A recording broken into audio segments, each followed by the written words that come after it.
I've noticed something about myself lately. I have less patience than I used to.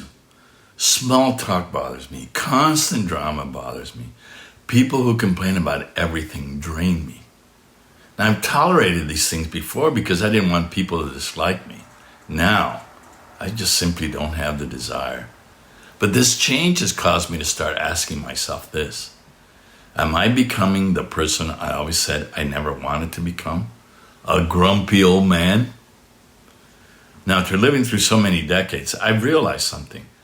I'm not the same person I was when I was younger. In my teens and 20s, I spent so much of my life seeking approval.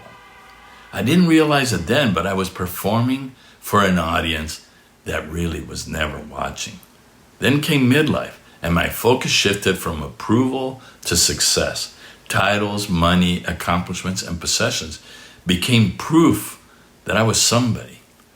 I worked long hours chasing those things. I tried to impress my bosses. I wanted influential friends. I said yes to countless invitations and commitments I knew I would not enjoy, but I participated because I wanted to belong.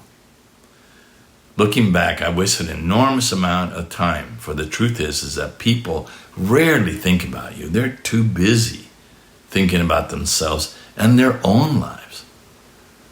But those years taught me some important lessons. Being known is not the same as being loved. Joy doesn't come from what you own or the titles you earn. And a hand people who truly know you is worth far more than 100 people who simply recognize your name. Today, I don't want 100 acquaintances. I want meaningful relationships. I don't want to live surrounded by negativity.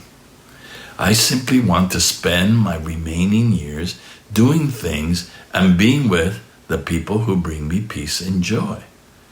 But to do that, I've learned to simplify my life. For example, I've decluttered and given away many of my possessions. I've simplified my schedule. I've walked away from commitments that no longer matter to me. And I've become much more selective about how I spend my time, and just as importantly, who I spend it with.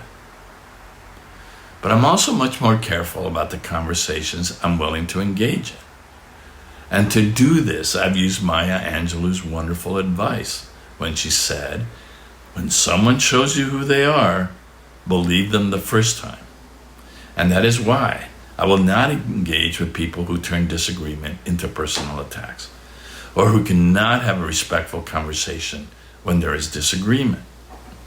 I will not spend time with people who constantly focus on what is wrong, but never look for solutions. And I'll also avoid people who try to control my choices by imposing their own values on me. I also realize I don't have the same sense of obligation to maintain every relationship that has been a part of my life. Many of these relationships were built around a shared season of life, an old neighbor, a former coworker, someone from my former church. Now, I'm definitely grateful for their friendship, don't get me wrong. But when that season ended, sometimes friendships naturally ended too. The point is that your time is finite. You have no obligation to anyone just because they knew you a long time ago.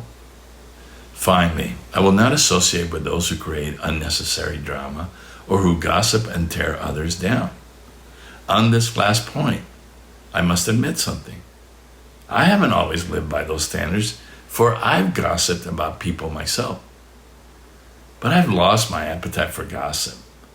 I used to listen politely. Now I usually find myself wondering, why are we spending time talking about someone who isn't even here? And I realized something. When someone is gossiping with you, there's a good chance they will gossip about you when you're not there. So does all this prove that I'm becoming a grumpy old man? Maybe to some it looks that way. But I don't think I've become grumpy. I just think I've become clearer. And to me, that's not becoming a grumpy old man. It's recognizing that time is simply too precious to waste, and becoming more intentional about who and what I spend my time on is essential support for creating my best life. And to me, that's becoming wiser.